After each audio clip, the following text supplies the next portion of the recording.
Verse 35, he says, "For I was hungry, and you gave me something to eat. I was thirsty, and you gave me something to drink. I was a stranger, you invited me in. I needed clothes, you clothed me. I was sick, you looked after me. I was in prison, and you came to visit me."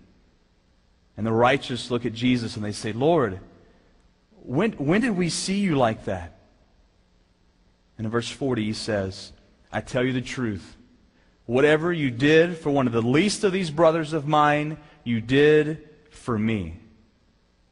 That's a picture of our lives as followers of Christ, caring for those who need caring for, giving of ourselves in love, in the love of Christ, who stepped out of heaven and had compassion on a hurting world. Who are the hurting? Who are the people? Who are the least of these?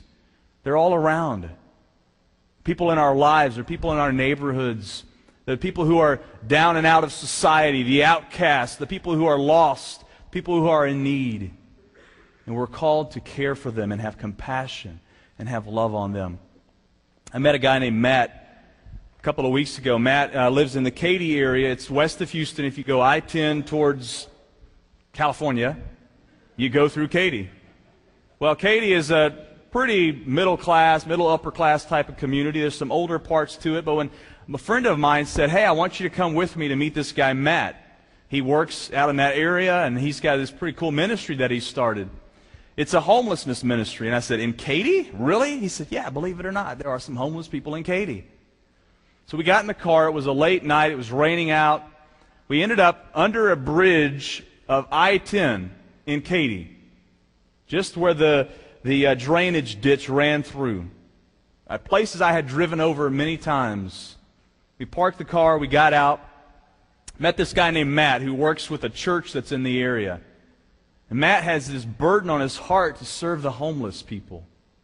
So we made our way under this bridge, and we sat there in the rain on this mattress with this guy named Joe, this homeless guy who'd been out there for about 5 years. Joe knew how to run. He knew how to run the game. He knew the whole homelessness thing. I mean, he had it. It was like a subculture of Katy, and he ran this bridge. And he had people he would let come stay with him, and then he'd kick them out. And it was this crazy thing. I'd never experienced that in my life.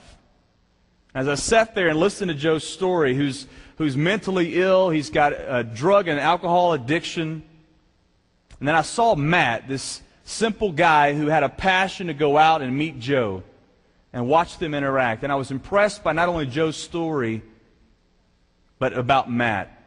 And when we got back to the car, he was kind of telling us how all this had come about in his life over the last couple of months. And I listened to him, and he mentioned this passage of Scripture, Matthew 25. And he said, "You know, the Bible talks about how when Jesus looks at us at judgment, he says, you know, what you did for the least of these, you did for me." And I said, "Yeah, I've read that."